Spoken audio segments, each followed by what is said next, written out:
enfin, et les deux visages, toujours. Les deux visages et ce mot enfin parce que ça faisait 547 jours qu'ils étaient retenus dans la vallée de la Kapisa.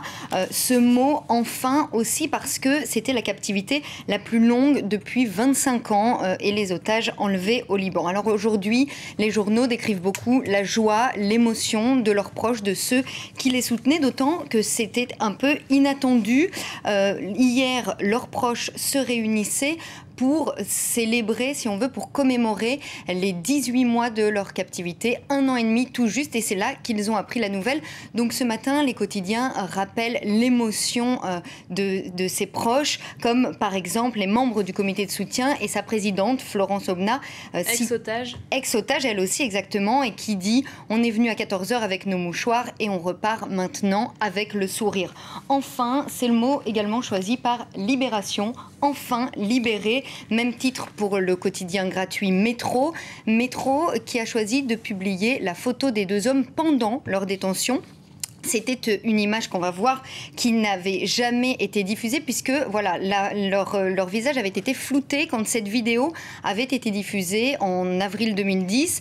On les voit, ils paraissent fatigués, amaigris, mais ils sont en bonne santé. En fait, cette vidéo n'avait pas été diffusée parce que le gouvernement considérait que ça faisait monter le prix des otages et avait demandé la plus grande discrétion à tous les médias, à tous leurs proches. On voit enfin leur visage pendant la détention et on verra leur visage tout à l'heure quand ils arriveront. On attend effectivement de les apercevoir sur le tarmac de Villacoublay. Enfin, ce mot qui est définitivement le mot du jour. Et puis bien sûr, libre. Libre, exactement. C'est par exemple le titre du Parisien, c'est également le titre de 20 minutes. Le Parisien qui revient sur les conditions de leur détention et aussi les conditions de leur libération. Et nous dit le Parisien, les secrets d'une libération. Alors, beaucoup de questions se posent autour de cette libération et notamment pourquoi aujourd'hui, enfin hier en l'occurrence, pourquoi ont-ils été libérés? Est-ce lié au retrait des troupes françaises d'Afghanistan qui a été annoncé la semaine dernière? Non, nous disent les ministres dans les pages des quotidiens et notamment du Parisien.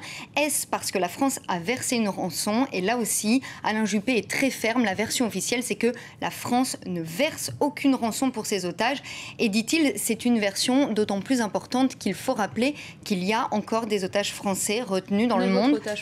9 autres otages français. Et c'est notamment ce que La Croix a décidé de mettre en une. Guéquière et Taponnier enfin libres, mais il reste 9 otages à travers le monde.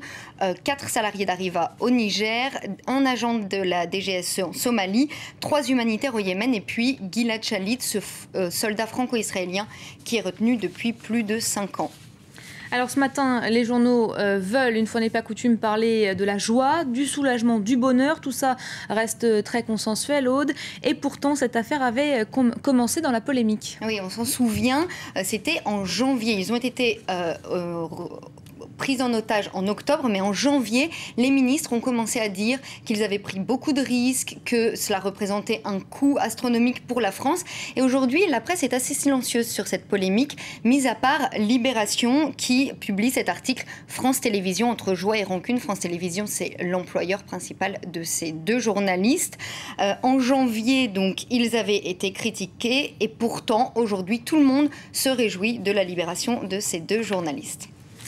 Le deuxième grand titre de la presse française, c'est le remaniement ministériel. Après le départ de Christine Lagarde, l'Élysée a effectivement dû redistribuer les cartes. Oui, alors très vite, vous voyez, le Figaro, par exemple, fait sa une avec Sarkozy fait monter les quadras. Ici, les deux journalistes occupent vraiment une toute petite place.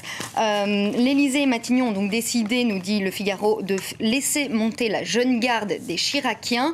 Principal promu, François Baroin, qui passe de secrétaire d'État au budget à ministre de l'économie.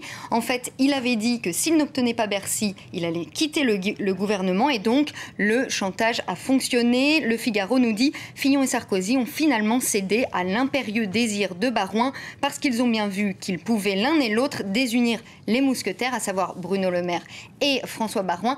Tout ça, bien sûr, dans l'optique de la présidentielle, des calculs politiques à lire dans le Figaro. Merci Aude, et décidément, il passe à la trappe. C'est Joe Wilfried Wilfried Tsonga, un mot tout de même, qui a battu hier Federer, le premier Français à battre le Suisse en Grand Chelem. C'est la fin de la revue de presse française. Vous restez avec nous à suivre le focus du jour. On part en Afrique du Sud ce matin où l'on célèbre aujourd'hui le 20e anniversaire de la fin de l'apartheid. À tout de suite.